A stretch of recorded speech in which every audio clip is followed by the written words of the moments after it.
Assalamualaikum warahmatullahi wabarakatuh. Waalaikumsalam warahmatullahi wabarakatuh.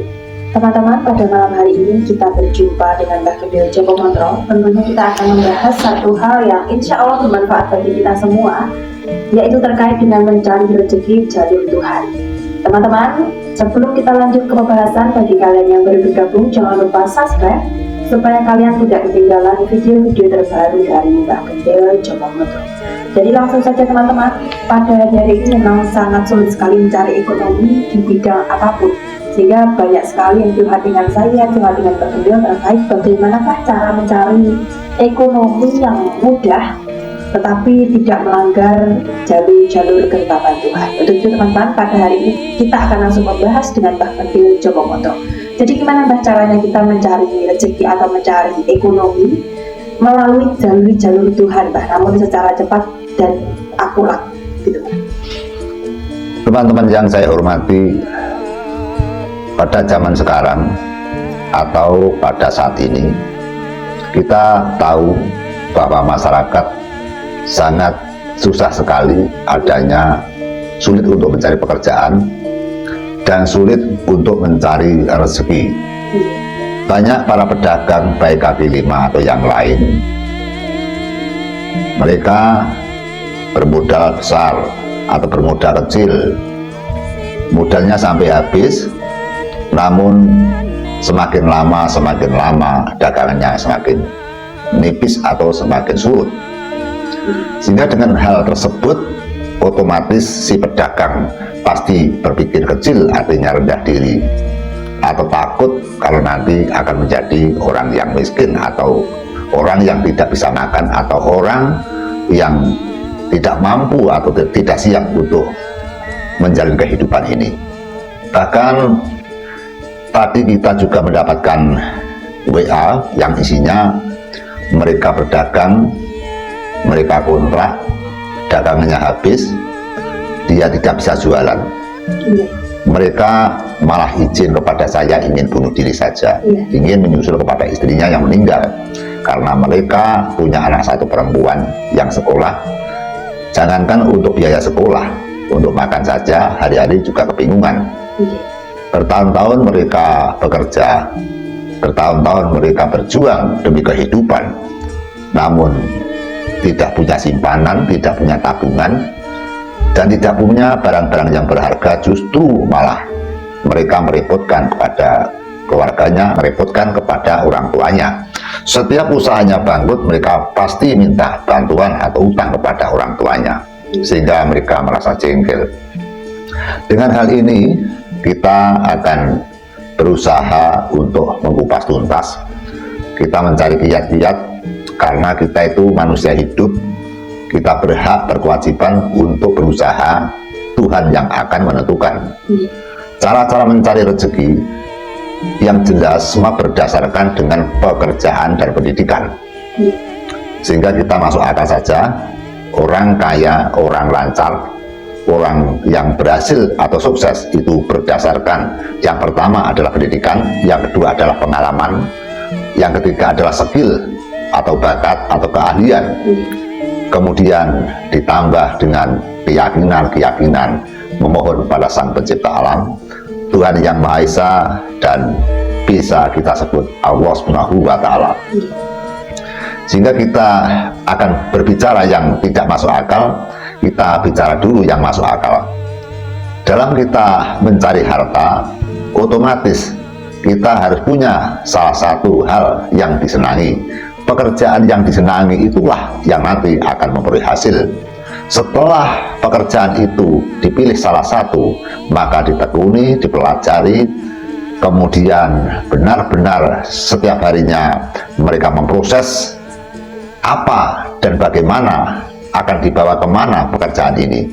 Misalkan seorang pedagang soto atau bakso, apabila mereka tidak laku hingga bangkrut, hingga gulung tikar, rata-rata dia hanya menyalahkan kepada tetangganya, menyalahkan kepada tetangganya yang laris.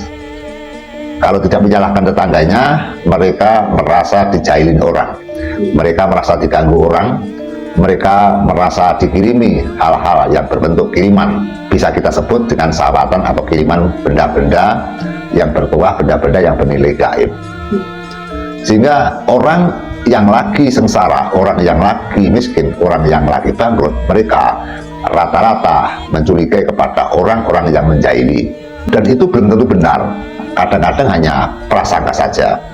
Kadang orang itu tidak mau mengoreksi dirinya sendiri, tidak introspeksi diri. Mereka senang menyalahkan orang, mereka senang menuduh orang, tapi mereka kadang tidak tahu diri bahwa misalkan seorang penjual bakso atau soto, mungkin orang yang datang satu kali, dia kapok, dia sudah tidak suka, dia menyesal, dia getun, akhirnya dia tidak kembali, bahkan mereka memberitahukan teman-temannya bahwa soto yang dijual A itu tidak enak, sehingga lama-lama si pedagang itu tidak punya langganan. Sehingga bagaimana caranya? Sebelum dia mendirikan usaha misalkan bakso soto atau bakso, mereka harus sekolah dulu, mencari pengalaman dulu, kemudian mereka disajikan kepada temannya atau rekannya, makanan ini layak dijual apa tidak. Jika kalau tidak punya pengalaman, hanya ngawur saja, otomatis jelas pelanggan atau orang-orang yang suka ke warung itu pasti tidak nyaman, tidak merasa kenikmatan. Itu salah satu contoh bahwa apa yang kita sajikan harus melebihi kepada kemampuan orang lain. Kalau ada bakso soto, misalkan rasanya biasa sedang, kita harus melebihi yang lebih enak daripada pedagang yang lain. Nah, dengan itu maka apabila kita mau untuk mengoreksi diri, maka secara akal pastinya bahwa makanan itu akan laris dan akan punya langganan. Kita bicara bahwa ada juga orang yang menyangkal, sudah berusaha maksimal mungkin, kiosnya sudah baik, rasanya sudah enak, tapi tetap tidak laku, Mbak.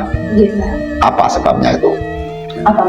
Itu bisa karena yang pertama penyajian mungkin kurang nyaman, atau bentuk tokonya kurang nyaman, atau strateginya tempat yang kurang baik. Sehingga faktor-faktor yang menghambat dagang tidak laku itu banyak sekali. Bisa dari tempatnya, bisa misalkan tempatnya dekat dengan kotoran, atau mungkin tempatnya apabila dilihat itu tidak nyaman atau tidak enak gitu. Bisa saja itu. Sehingga untuk menciptakan lapangan pekerjaan atau untuk menciptakan pekerjaan seperti berdagang, mereka harus mempelajari sebelumnya.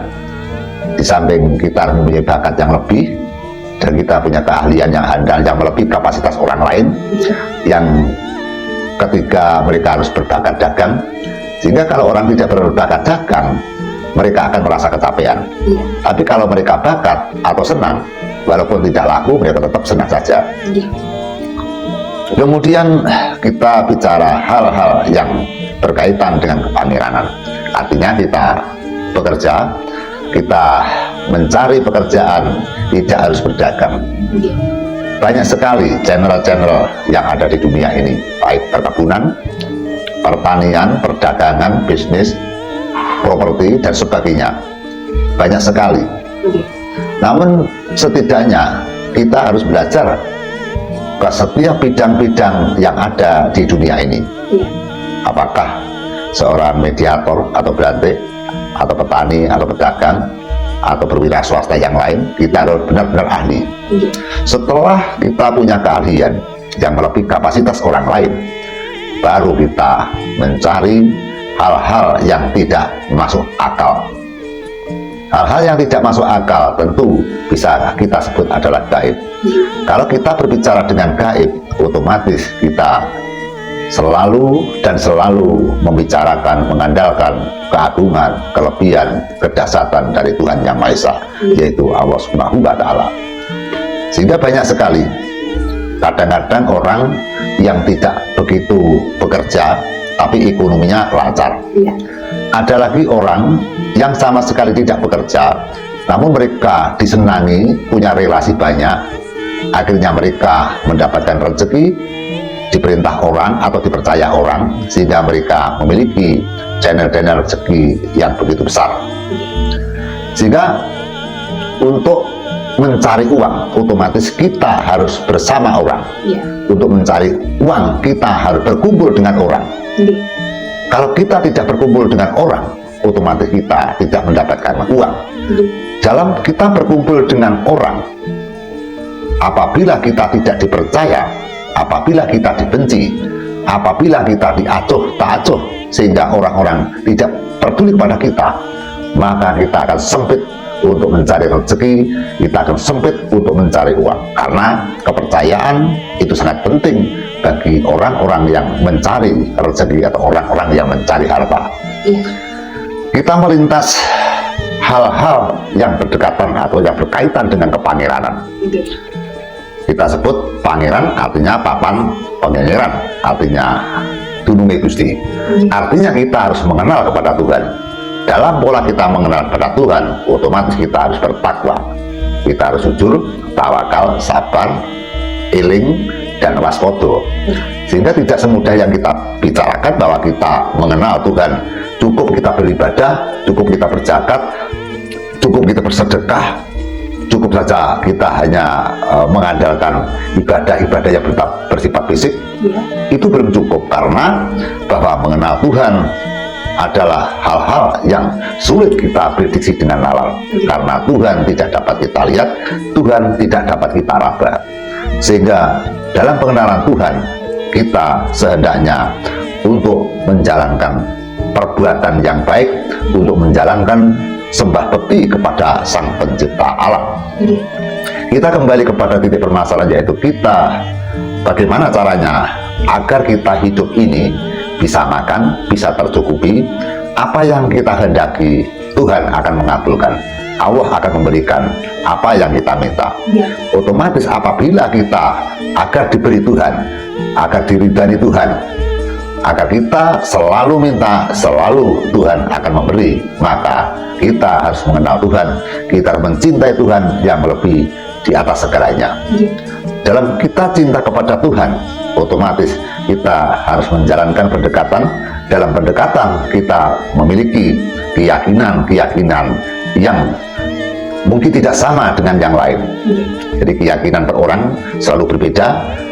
Keyakinan tidak boleh dipaksa siapapun, karena yang namanya yakin kepada Tuhan merupakan hak asasi individu atau hak asasi intern yang tidak dapat yaitu dipengaruhi. Karena di negara kita banyaknya agama 5, Islam, Hindu, Buddha, Kristen, dan sebagainya. Dalam satu agama ke agama lain otomatis juga tidak percaya. Misalkan yang agama A nggak percaya kepada agama B, agama C tidak percaya pada agama A. Yang dipercaya adalah agama masing-masing. Di samping itu kita akan bicara tentang keyakinan. Sehingga keyakinan untuk berbakti kepada Tuhan itu memang berbeda-beda. Kita tidak layak, tidak logis untuk yaitu memberikan tekanan atau kita memberikan acuan agar teman-teman kita tergiring kepada apa yang kita miliki. Namun kita sebagai pembicara, kita bicara secara luas, sehingga kita apabila nanti tidak sesuai dengan keyakinan Anda semua, maka anggap saja ini merupakan budaya atau hiburan. Kalau mungkin sesuai, mari kita tingkatkan keyakinan kita berbakti kepada Tuhan Yang Maha Esa. Dalam kita mencari harta benda, kita mencari rezeki, kita harus profesional, kita harus unggulan. Sehingga apapun yang bersifat unggul itu pasti akan mendatangkan kesenangan. Di dalam kita mencari rezeki, otomatis kita harus menata tubuh kita, ucapan kita, tingkah kita, perilaku kita yang dapat kita lihat. Dan juga kita harus mempersiapkan diri hal-hal yang kita miliki yang tidak dapat kita lihat, yaitu kita harus menciptakan yang kita sebut yaitu 1. Wibowo, 2. Prabowo, yang ketiga adalah Kamayan. Kita bicara tentang hal ini yaitu dengan pola kata bahasa Jawa atau ajaran para leluhur. Karena kalau kita nanti berbicara yang bukan bidangnya, maka kita nanti apabila salah kita akan bermasalah, Mbak. Sehingga kita bicara Prabowo. Sehingga apa yang kita sebut Prabowo? Prabowo adalah merupakan karismatik manusia atau orang yang tersimpan di dalam hati kita yang tidak dapat kita lihat. Sehingga apabila kita mempunyai Prabowo, artinya kita akan disegani oleh berbagai lapisan. Kemudian kita meningkat lagi yaitu Wibowo. Bagaimana caranya kita agar berwibawa kepada siapapun? Sehingga kalau kita nanti tidak punya wibawa, kita berjualan saja sudah orang beli tidak percaya. Ya. Kalau kita tidak punya wibawa, maka apabila kita pinjam uang, kita juga tidak dipercaya orang. Ya. Sehingga atas wibawa itu sangat penting sekali. Ya. Yang disebut dengan kemayang adalah merupakan kemanjuran dalam bentuk artinya doa. Sehingga kita harus memiliki doa-doa yang manjur, doa-doa yang kita yakini, yang mungkin doa itu bersinggungan atau berkaitan dengan ketakwaan kita kepada Tuhan yang Maha Esa. Iya. Sehingga kemayang adalah merupakan ajaran atau doa, atau bisa kita sebut dengan unen-unen, atau mantra atau japa. Sehingga kita harus memiliki atau tata cara penyampaian. Sehingga kita apabila mengenal Tuhan, kita tidak bisa bicara. Mengenal Tuhan, kita tidak punya kata-kata. Kita akan bersembah pada Tuhan, tidak punya kalimat. Tidak mungkin Tuhan akan ngerti dengan tujuan kita. Misal kita ke toko, apabila kita ke toko, kita tidak berbicara kepada pemilik toko, tidak mungkin kita akan dilayani, dan tidak mungkin kita bisa membawa barang yang kita harapkan. Ya. Contohnya kita ke toko ingin beli rokok, terus kita diam saja. Ya. Apakah mungkin si bakul itu atau si pedagang itu atau si pemilik toko itu ngerti dengan tujuan kita, Mbak? Nggak mungkin, Mbak. Jadi kalau kita masuk toko, ke dalam toko kita diam saja, otomatis si pedagang itu justru dianggap malah kita pengemis. Iya, Mbak. Malah kita dikasih uang nanti. Iya. Sehingga kalau kita ke toko, kita punya niat dulu, saya ingin tuku rokok, saya ingin beli rokok. Iya. Setelah kita sampai ke toko, kita bilang kepada pemilik toko, Pak, Bu, saya ingin beli rokok. Otomatis pihak toko itu kan menjawab, rokok apa, Pak? Rokok misalkan A, Iya. garam apa, rokok jarum dan sebagainya. Iya. Sehingga berapa, Pak? Mereka menjawab, satu pak saja, Mbak. Iya. Harganya berapa? Sekian. Kemudian pihak toko mengambil rokok, diberikan mereka. Iya. Mereka memberikan uang, si pedagang memberikan rokok, akhirnya pembeli rokok pulang bisa membawa rokok. Iya. Tapi kalau kita masuk ke toko, kita diam saja, si pemilik toko juga bingung, dan kita tidak akan mendapatkan rokok. Kita kembali kepada apa yang kita ucapkan, apa yang kita iklankan di sini, bahwa kita mengenal Tuhan, kita meminta Tuhan. Ya. Otomatis harus pakai kalimat dan pakai kata-kata. Kalimat dan kata-kata itu kita sebut dengan doa atau mantra atau japa. Iya. Ya, kita harus memiliki sesuatu kalimat untuk meminta kepada Tuhan. Setelah kita memiliki kalimat, kita memiliki mantra japa, maka keyakinan kita atau dapat kita sugesti kita akan lebih besar. Dan apabila sugesti kita besar, maka kita akan bisa menyembuhkan rasa di antara manusia dan Tuhannya. Kalau kita sudah tidak punya keyakinan, otomatis Tuhan tidak akan memberi kepada kita.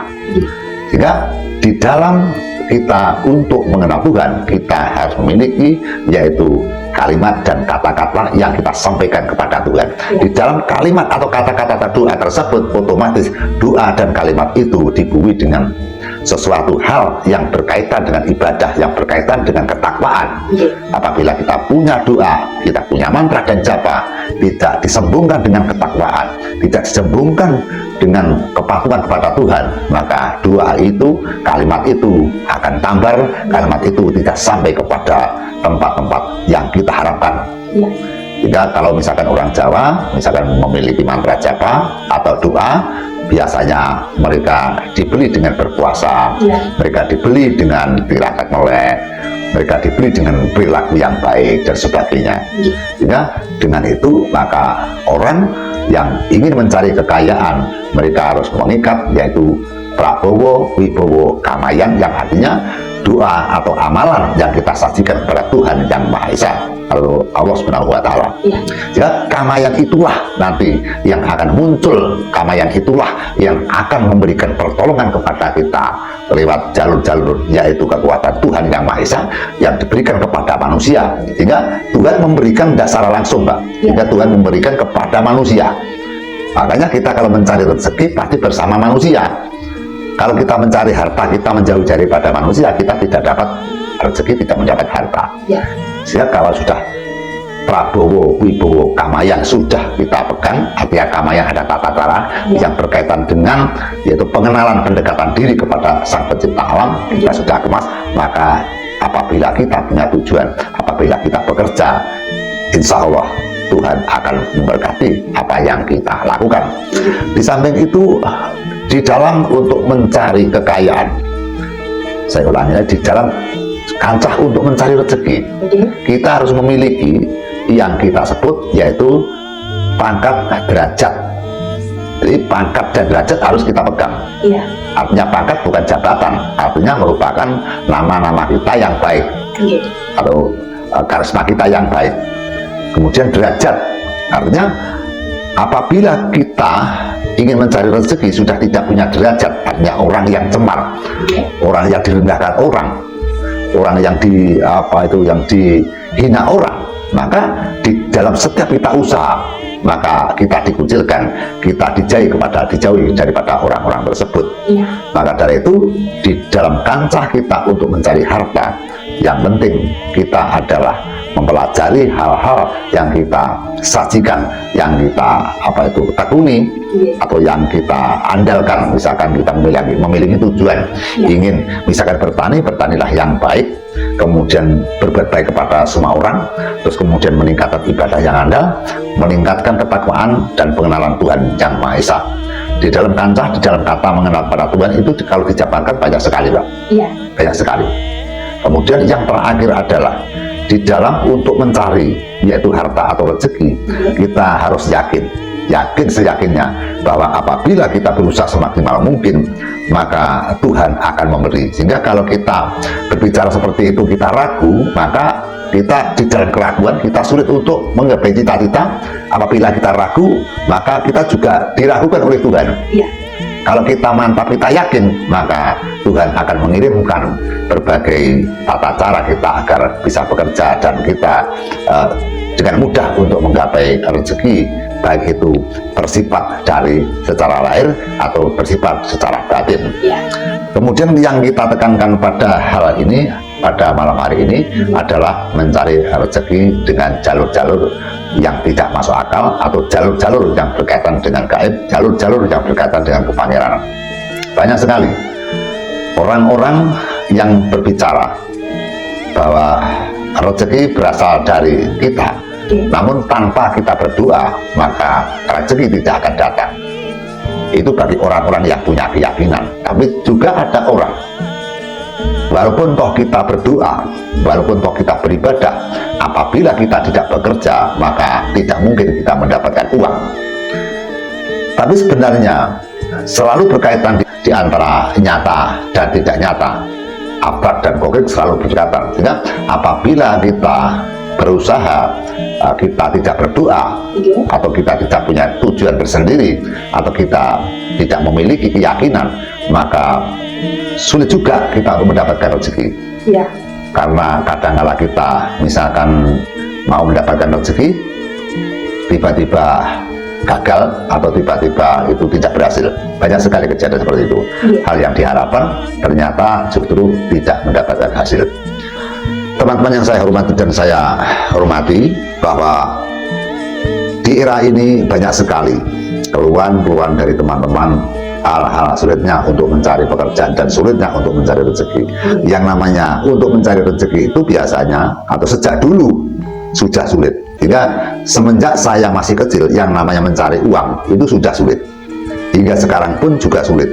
Tapi kalau kita bisa baca, walaupun banyak orang mengatakan bahwa hari ini sulitnya untuk mencari pekerjaan, hari ini sulitnya untuk mencari rezeki, sulitnya untuk mencari uang, tapi kenyataannya hari ini juga banyak orang yang mengatakan mudahnya untuk mencari uang. Jika di sebelah kiri banyak orang yang gagal mencari pekerjaan, mencari uang, tapi juga ada orang pada hari ini juga yang sebelah kanan yang sangat mudah sekali untuk mencari uang di hari-hari seperti ini. Jadi kesimpulannya apa? Yang namanya mencari uang sulit dan tidak tergantung kepada kita sendiri. Bagaimana kita caranya, bagaimana kita semangat kita, bagaimana kapasitas kita, maka saya anjurkan, saya rekomendasikan bahwa dalam mencari rezeki, yang penting kita harus meningkatkan ketakwaan kita. Yang kedua, kita bekerja yang profesional, sehingga apa yang kita tawarkan, apa yang kita jual, apa yang kita pelajari harus benar-benar di atas rata-rata. Sehingga kalau misalkan kita menjadi seorang servis motor atau servis mobil, kalau mereka kenyataannya, bakatnya, skillnya, keahliannya tidak andalan, justru mereka akan merusak mobil orang lain sehingga mereka akan dijauhi dengan langganannya. Sehingga kesimpulannya, kita di samping meningkatkan doa, di samping kita untuk mengandalkan kepangeranan, kita mengandalkan kepada Tuhan, maka kapasitas kita benar-benar kita harus kita jaga, kita introspeksi diri. Apabila kita merasa kurang mampu, maka kita harus belajar dan belajar kepada orang-orang yang sudah berhasil, belajar kepada orang-orang yang mumpuni atau yang punya keahlian yang andal. Itu yang lebih penting. Jangan sampai apabila kita kebangkrutan, kita sulitnya mencari pekerjaan, kita tidak punya uang, terus kemudian kita menyalahkan orang, kita menyalahkan Tuhan, kita menyalahkan nasib, dan kita menyalahkan kepada orang-orang yang mungkin dari teman atau dari tetangganya dianggap mereka mengirimi benda-benda gaib yang mengakibatkan mereka kebangkrutan. Sehingga banyak sekali kepada pedagang, banyak sekali kepada teman-teman kita yang sebenarnya tidak ada orang yang mengganggu, tidak ada yang mengirimi atau bentuk-bentuk seperti sekarang, misalkan kiriman-kiriman dari orang-orang yang jahat, itu hanya praduga saja, ternyata tidak ada yang mengirimi. Sehingga kalau kita lagi-lagi setiap saat kita selalu curiga kepada orang, setiap saat kita selalu curiga kepada orang, nilai orang selalu mengirimi bentuk-bentuk seperti benda atau gaib atau tanah kuburan pun, dan itu belum tentu terjadi, maka kita akan menerima kegelapan sendiri. Sehingga kita berusaha jangan sampai terlalu menggaibkan hal-hal yang belum pasti gitu. Yang namanya barang gaib, jin, setan, iblis memang ada, tapi tidak semua orang melakukan hal seperti itu, dan tidak semua praktisi mau melaksanakan hal seperti itu. Itu yang perlu kita sampaikan. Kita kembali kepada tata cara agar kita mencari rezeki dengan mudah, maka kita harus berpondasi atau kita dengan usaha pendekatan diri kepada Tuhan Yang Maha Esa, atau Tuhan Yang Maha Agung, Tuhan Yang Maha Suci atau Allah Subhanahu Wa Taala. Kita memiliki berbagai tata cara, baik melalui dengan agama atau dengan keyakinan Anda semua. Ya, kita di Indonesia ini memiliki agama sebanyak 5. Jika kita di dalam kancah untuk menyampaikan, kita tidak memakai dengan agama yang kita miliki, karena kita sifatnya harus nasionalis atau menyeluruh atau sifatnya untuk umum gitu loh. Yang penting bagi kita, agar kita bisa memperoleh rezeki, maka kita harus berdekatan atau kita harus mengabdikan diri kepada Tuhan, bertakwa kepada Tuhan, dan kita jangan lupa setiap malam kita meminta kepada Tuhan, baik secara tata cara agama atau tata cara keyakinan. Yang penting kita harus ingat bahwa meminta kepada Tuhan harus benar-benar khusyuk di antara hukum minallah dan hukum minanas. Kemudian dari rasa kita, rasa manusia, yaitu kepada rasa yang akan diberikan kepada kita. Sehingga Tuhan itu manut saja kepada kita. Kalau kita benar-benar, kita yaitu dengan tekun, kita dengan semangat yang kuat, maka Tuhan pun akan memberi apa yang kita minta. Nah, kalau kita tidak sungguh-sungguh, maka Tuhan juga tidak akan memberi. Kemudian tip-tip yang bisa kita laksanakan agar kita bisa menemukan sesuatu hal, agar usaha kita bisa berubah. Yang pertama, kita waktu malam, orang-orang pada tidur, usahakan kita jangan tidur. Setidaknya ya sampai jam 12 atau jam 2 atau jam 3. Syukur bagi bisa sampai subuh. Setelah subuh, kita sholat subuh, baru kita tidur. Kalau tidak kuat-kuat juga, tidur di waktu sore, nanti sekitar jam 1 atau jam 2 bangun dan tidur. Kemudian bebersih diri atau berwudu atau menempatkan diri ke tempat-tempat yaitu ibadah, apa di musola, apa di kamar. Sembuhkan rasa Anda kepada Tuhan. Mintalah kepada Tuhan, mintalah kepada Sang Pencipta dengan tata cara yaitu yang rutin setiap malam. Maka hasil kita meminta dari 1 kali, 2 kali, 3 kali, nanti berkali-kali sampai beratus-ratus kali, nanti hasilnya tentu pasti ada. Sehingga kalau kita berdoa dalam 1 kali, 2 kali, tentu belum ada hasilnya. Tapi kalau dibuat pekerjaan sering dan sering, rutin setiap malam, pasti nanti ada hasilnya. Seperti halnya kita misalkan kita mengumpulkan uang, misalkan 1.000, 2.000, kalau hanya 5 kali kan hanya 5.000. Iya. Tapi kalau mengumpulkan sampai 10 tahun atau 5 tahun, otomatis uang akan terkumpul banyak dan dapat dipakai untuk kebutuhan. Seperti halnya untuk berdoa, menghamba kepada Tuhan, kita tanpa dihitung-hitung, setiap malam kita meminta pada Tuhan, kita berdoa kepada Tuhan, maka permohonan kita yang tanpa dihitung akan terkumpul dan akan memberikan cahaya-cahaya kelancaran dalam usaha kita. Itu yang paling penting, Mbak. Iya. Terus apakah ada doa-doa khusus Mbak ketika kita menjalankan tips-tips yang telah Mbak Gede katakan tadi? Apakah mungkin ada amalan atau doa-doa khusus agar bisa menjalankan ritual atau cara-cara itu, Mbak? Ya tentu saja ada. Iya. Jadi yang namanya kita mengenal Tuhan. Jadi kalau kita pikirkan kan lama sekali, Iya. dan luas sekali. Sehingga yang tadi saya sampaikan bahwa yang dinamakan kemayan atau kalimat-kalimat kita, doa kita, mantra kita kepada Tuhan itu kan pasti ada. Iya. Ada tata caranya, ada teorinya, terus kapan, di mana, caranya bagaimana itu kan ada. Sehingga apabila misalkan teman-teman ingin memperdalam tentang bagaimana caranya kita untuk memohon kepada Tuhan yang dengan tanda petik, yaitu mengenal Tuhan, bagaimana caranya mengenal Tuhan agar Tuhan mendengarkan kepada kita, doa kita bisa diterima, kita boleh untuk datang ke sini. Teman-teman boleh untuk datang ke rumah saya, bisa kita nanti sharing, kita musyawarah bersama-sama, karena yang namanya rezeki itu setiap orang juga berbeda, sehingga rezeki itu tidak dapat dipastikan karena itu merupakan pemberian, yaitu kagungan dari Tuhan. Setidaknya kalau kita punya teori, kita dalam bekerja saja merasa kita sudah berdoa, kita sudah merasa mendekatkan kepada Tuhan, otomatis dengan merasa tersebut, akhirnya usaha kita nanti akan tercipta, usaha kita nanti akan terkabul, karena hati kita sudah yakin, gitu, Pak. Iya, Pak. Yang jelas kita kembali bahwa untuk mempelajari tentang yaitu doa, mempelajari dengan kemayan atau unen-unen, otomatis itu pasti ada dan ada cara-caranya. Yang jelas untuk memohon kepada Tuhan, yang jelas kita untuk memfokuskan, dengan kata-kata fokus itulah yang sulit. Iya. Fokus dan rutin, gitu. Iya. Fokus dan rutin itu yang paling penting. Dan juga sangat baik sekali kalau kita menghamba kepada Tuhan, kita kadangkala kita keluar malam atau keluar dari area rumah, misalkan kita ke gunung, ke sungai, kita ke samudra, kita keluar melihat bintang, bulan, dan matahari dan sebagainya, itu menambah keyakinan kita, menambah kepercayaan kita bahwa Tuhan itu maha kaya. Jadi apabila kita meminta pada Tuhan, Tuhan pun tidak keberatan, karena begitu Tuhan yang sangat maha kaya raya. Coba sekarang kita pikirkan, misalkan yang namanya yaitu gugusan antariksa, misalkan planet atau bintang saja, apabila bintang itu dijual satu saja, berapa miliar itu harganya. Sehingga Tuhan itu memberikan rezeki kepada kita tidak ada sulitnya. Yang sulit kita minta kepada Tuhan. Kenapa sulit? Karena kita kadang-kadang dibui, kita ditutupi oleh kebutuhan kita yang bersifat yaitu nafsu.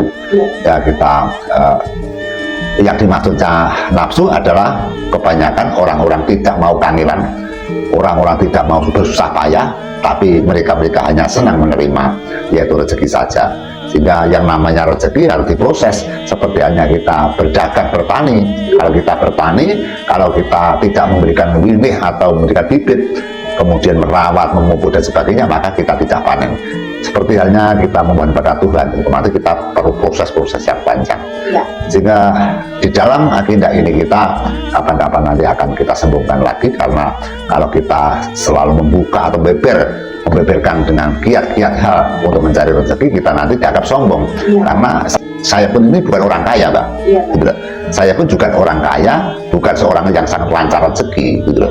Ya, tapi saya mempunyai pengalaman-pengalaman yang mungkin bagi teman-teman yang pilot, teman-teman yang benar-benar sulit sekali untuk mencari rezeki, maka pola-pola yang saya ucapkan ini bisa dicoba atau bisa dilakukan. Barangkali nanti ada gunanya dan ada manfaatnya. Sehingga saya pun juga demikian. Banyak teman-teman yang heran kepada saya juga itu. Saya pun sejak muda juga tidak tertarik dengan bekerja, gitu. Saya hanya mengandalkan kemurahan Tuhan, sampai saya bisa yaitu mengasuh anak, kemudian kebutuhannya juga tidak kalah dengan tetangga saya, gitu. Yang penting kita berdoa. Karena kita bicara tentang Tuhan itu susah. Iya. Kalau bagi orang-orang pekerja, orang-orang yang pakai akal, kalau namanya minta rezeki kepada Tuhan itu ditertawakan, Mbak. Iya. Artinya orang itu kalau tidak bekerja ya tidak dapat hasil gitu. Iya. Makanya kita sulit dalam menyampaikan, karena secara akal kalau orang hanya berdoa saja jelas tidak ada rezeki gitu loh. Iya. Jadi rezeki itu harus bekerja. Tanpa bekerja kita tidak dapat rezeki, tidak dapat hasil. Namun dengan keyakinan saya, kalau kita hanya bekerja saja, kadang-kadang bekerja mendapatkan bayaran dipakai tidak cukup. Iya, Mbak. Banyak sekali orang yang bekerja pagi, siang, sore, malam, namun kehidupannya tetap sengsara, tetap saja kurang, tetap saja tergelimbangan, tetap saja utangnya banyak, sampai menumpuk-numpuk hingga mereka pergi dari rumah. Padahal mereka sudah bekerja keras, pagi, siang, sore, malam. Tapi juga ada orang-orang yang bekerja yang ampleng-ampleng, bekerja yang tidak begitu berat, tapi ternyata keluarganya juga tentram-tentram saja. Kalau misalkan tetangganya bisa beli motor, kita juga bisa motor. Kalau tetangganya bisa makan, kita bisa makan. Tetangganya bisa beli pakaian, kita pun juga beli pakaian. Padahal itu tata caranya bekerja sudah berbeda, lebih nggak susah lagi gitu loh. Jadi, tata caranya berbeda. Jika belum tentu orang yang bekerja keras bisa mengumpulkan rezeki atau mengumpulkan harta. Kadang-kadang orang yang bekerja ampleng-ampleng saja, kalau mereka yakin kepada Tuhan, maka banyak channel-channel yang berasal dari Tuhan yang diberikan kepada manusia, dan akhirnya kita mendapatkan hubungan antara manusia yang menciptakan atau yang melahirkan budi-budi rezeki. Terus kemudian ketika Mbah Gendel Jopomotro kan juga pernah dulu di posisi yang di bawah lagi. Ya. Dengan segala kesusahannya Mbah Gendel, kemudian Mbah Gendel menjalankan ketekunan tersebut hingga 13 tahun lamanya, Mbak. Itu bukan waktu yang sangat sedikit, ya. Itu adalah waktu yang sangat panjang, apalagi dengan mengalami permasalahan-permasalahan yang bertubi-tubi. Itu gimana, Mbak? Apabila teman-teman mungkin menjalankan trik atau tips dari Mbah Gendel Jopomotro ini, kira-kira membutuhkan waktu berapa lama, itu apakah bisa diprediksi atau tidak? Permasalahan juga pernah terjadi kepada diri saya. Iya. Saya 13 tahun mendapatkan kesusahan. Iya. Namun di tengah-tengah kesusahan, saya pun juga tidak ambil pusing, artinya tidak begitu stres, Mbak. Iya. Jadi saya sikapi dengan tenang saja, dan saya meyakinkan bahwa Tuhan akan bersama kita, Tuhan akan memberikan rezeki kepada kita, dan keyakinan yang seperti itu jarang orang percaya gitu. Jadi percaya bahwa misalkan kita tidak bekerja 5 hari, kita tidak bekerja 5 hari, itu mereka takut kelaparan. Iya, Pak. Kalau tidak bekerja, uang dari mana? Mereka takut. Tapi bagi orang-orang yang penghamba Tuhan, orang-orang yang percaya kepada Tuhan, mereka tidak takut. Misalkan 5 hari tidak bekerja, mereka kelaparan, ya nggak apa-apa. Ya mungkin Tuhan memerintahkan agar kita untuk berpuasa. Ya. Tapi kalau yang keyakinan Anda, kadang-kadang kita 5 hari tidak bekerja, kemudian masih 2 hari saja ada tamu, ada teman yang menawarkan pekerjaan, yang menawarkan rezeki, kemudian kita ternyata juga bisa dapat uang, kita juga ternyata bisa mendapatkan uang, mendapatkan makan gitu loh. Iya. Sehingga yang namanya keyakinan yang Anda itu susah. Sehingga kalau di dalam wawancara ini kita untuk membeberkan dengan kiat-kiat kita, kiat-kiat kita kan belum tentu sama dengan kiatnya orang. Sehingga kita memang sulit untuk membicarakan kiat-kiat yang saya jalani. Sehingga apabila teman misalkan ingin kiat-kiatnya secara pribadi, bisa saja menemui saya saja. Jadi nanti saya akan bercerita tentang pengalaman saya. Bagi saya, yang penting kita tidak kaya raya, tidak apa-apa, yang penting kita cukup gitu loh, Mbak. Kita tidak mengejar dengan kekayaan gitu loh. Jadi kita bisa cukup, terus kemudian tidak kesusahan sekali untuk hidup, terus kemudian kita juga umum seperti orang yang lain, itu sudah orang yang beruntung gitu loh. Karena banyak sekali orang-orang yang kaya raya sekali, orang yang triliuner atau orang yang memiliki harta miliaran, ternyata tahu-tahu hancur berantakan. Di daerah sini kan banyak, Mbak, orang-orang yang kaya raya sekali, nggak berani di rumah, nggak bisa tidur, karena apa? Karena kesalahan dalam usaha, hancur dalam usahanya. Makanya bagi saya yang penting itu bukan kaya raya, tapi tercukupi kebutuhannya, itu yang penting. Ya teman-teman, jadi itulah tips dari Mbah Gendel Jopomotro. Ini berdasarkan pengalaman yang Mbah Gendel Jopomotro alami. Jadi mungkin teman-teman tidak tahu bahwa Mbah Gendel ini juga sempat mengalami kesusahan yang sangat bertubi-tubi 13 tahun lamanya. Sehingga teman-teman mungkin di video kami yang selanjutnya, jika kami ada waktu dan Mbah Gendel berkenan, mungkin Mbah Gendel bisa bercerita tentang sejarahnya dulu, tapi karena ini kita juga mengingat durasi Mbak, Ya. nanti kalau kelamaan kasihan teman-teman capek menyimaknya, jadi terus ikuti video kami yang selanjutnya karena masih banyak lagi pengalaman-pengalaman dari Mbak Kendil Joko Motro yang akan kita kuak di channel ini. Mbak Kendil mungkin ada tambahan lain Mbak? Dalam menyampaikan hal rezeki atau hal harta, Ya. kami tidak berani untuk membeberkan semua. Ya. Karena apa? Kami sebenarnya bukan orang kaya, kami sebenarnya bukan orang yang berkecukupan, gitu. Kami hanya orang-orang biasa saja. Sehingga kalau kita menerangkan mendetail seperti iya, oh ternyata kita juga seperti ini, kan nanti menjadi ketertawaan orang. Ya. Jika yang dimaksud dalam pembicaraan ini, pada masa-masa ini memang sulitnya untuk mencari rezeki, sehingga tekanan saya yang penting adalah kita berbakti, mengenal pada Tuhan. Barangkali kita mengenal dengan Tuhan, kita menghamba, memfokuskan hati kita pada Tuhan di sambil bekerja, nanti kerjaan kita akan lancar-lancar saja, dan kita tidak bisa membuka kiat-kiat kita atau rahasia-rahasia kita di sini karena saya takut salah pemahaman. Sehingga kalau teman-teman ingin konsultasi atau ingin wawancara kepada kita, ingin main-main ke rumah saya, maka mari kita ketemu dan kita bisa ngomong-ngomong, bisa ngobrol-ngobrol. Barangkali nanti pengalaman kita bisa merubah nasib kita menjadi orang-orang yang mapan, orang-orang yang tentram dan damai. Yang penting hidup kita tentram, Mbak. Jadi bukan orang yang kaya, bukan orang yang mewah. Bagi saya hidup yang penting itu tentram lahir dan batin, tentram sak keluargane, sak anak istrine bisa rukun, tentram hidup dalam satu rumah. Mbak Lulu kan sudah 2 tahun di sini, sudah tahu keluarga saya bagaimana keluarga saya. Mbak Lulu kan tahu sendiri. Ya teman-teman, jadi itulah yang telah disampaikan oleh Mbak Kendil Joko Motro. Mbak Kendil juga telah membuka pintu rumahnya bagi kita semua teman-teman. Jadi bagi kalian yang ingin datang ke sini, Mbak Kendil bersenang hati pasti akan diterima dengan baik. Bagi teman-teman yang mungkin ingin curhat, ingin sharing, kami persilahkan. Jadi teman-teman, semoga video ini bermanfaat dan jangan lupa subscribe serta dukung terus channel ini. Cukup sekian. Wassalamualaikum warahmatullahi wabarakatuh. Waalaikumsalam warahmatullahi wabarakatuh. Sugeng rayi kang minangki. Amin amin ya rabbal alamin.